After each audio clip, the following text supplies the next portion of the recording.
Subscribe and click the bell icon for the latest updates and notifications from the Indian Express.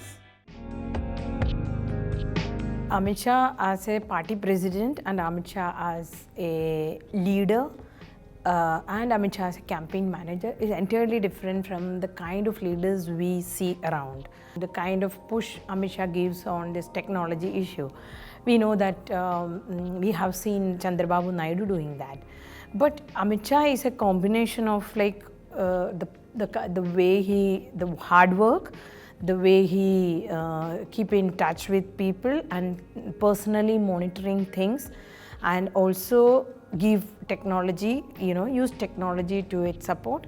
And he has no heart in when it comes to, no emotion when it comes to taking decision for the party. He's, like one BJP leader told me once, he's like a machine, he's like a robot. His only thing is get this done or get this election win. Many have compared him to an election machine. His only thing will be when he decides a candidate, it is his winnability. And when he decides a campaign, it is for winning the election. We have seen in Bihar, the BJP leadership was aware of the fact that the party was losing, at least after the first two phases. I'm talking about 2015 Bihar election. But still, till the last minute, Amit Shah decided to put all the effort.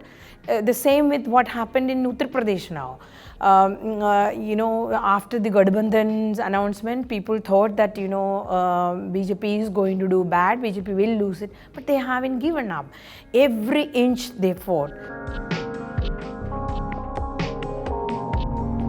In 2014, when BJP won 282, Amit Shah took over immediately after in July he took over. The party's membership was 3 crore. The first thing he did was to increase the number. He made the enrollment process simplified. He got it simplified. One missed call to one particular number, would make you enroll as the party member, and the parties of, the Karyakartas would approach them. Within 6 months, it went up to 11 crore. And became, BJP became the largest political party in the world. But they have done some kind of scrutinizing and some kind of cleansing of the the register. Then the membership came down to less than 10. But even then, it is a big number.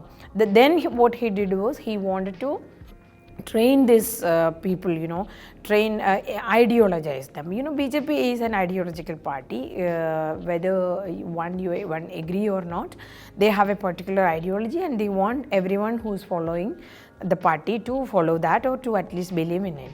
So he picked up around 15 lakh people, trained them, and send them to the mandal level. BJP has different levels like mandal, booth, then district, state, and to the national level. So there were multiple meetings, multiple training programs, and Amit Shah has appointed Mr. P. Muralidhar Rao, who has come from RSS for this ideology kind of training, because of his backing he got a very strong ideological background. So that's how then simultaneously he organized, he had planned multiple programs for in which he wanted even union ministers to be involved.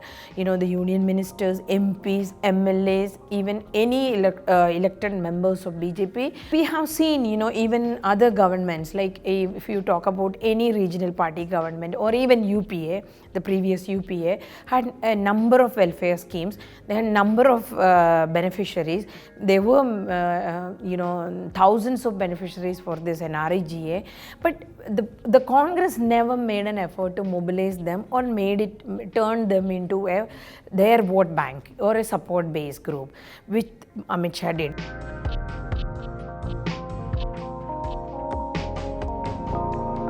in 2016 itself, BJP leadership has assessed that the BJP's tally could get affected in the Hindi heartland because it was at the peak. Even in UP it was 72 for BJP on its own. In Madhya Pradesh and Rajasthan it was 100%, and Gujarat it was 100%, Haryana it was 100%. So taking that into view, what Amit Shah did was he had identified 115 to 120 seats, around 120 seats as a new catchment area along with this eastern and southern state. So he sent his close confidant who are like, who will do anything to, like, who could be like Amit Shah only, to Bengal and also to Odisha to work on that. In Odisha, BJP had an alliance with the BJD. And it is not such a kind of a bitter rivalry between BJD and BJP. So the Odisha, they did not push, I think, that much. Or even then, they took a lot of effort to win Panchayat election. The western Orissa, where it was a kind of neglected area, they focused on that. But Naveen Patnaik, being another missionary type person, he immediately went to western Odisha and he focused on, so kind of negated there. But in